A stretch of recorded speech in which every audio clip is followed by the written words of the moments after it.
ఢిల్లీలోని Rouse Avenue special కోర్టులో liquor case విచారణకు ఎమ్మెల్సీ కవిత వర్చువల్ గా హాజరయ్యారు. Special court judge Kaveri Baweja leave లో ఉండడంతో మరో కోర్టులో కేసు విచారణ జరిగింది. అనంతరం జూలై 31కి కేసును వాయిదా వేశారు న్యాయమూర్తి. ఆ రోజు మళ్లీ న్యాయమూర్తి కావేరి భవేజా విచారణ జరపనున్నారు.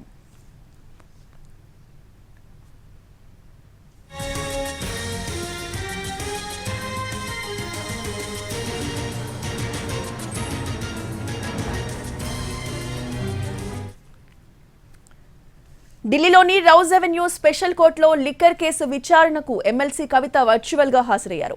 Special court judge Kaveri Baweja leave లో ఉండడంతో మరో కోర్టులో ఈ కేసు విచారణ జరిగింది. అనంతరం జూలై 31కి కేసును వాయిదా వేశారు న్యాయమూర్తి.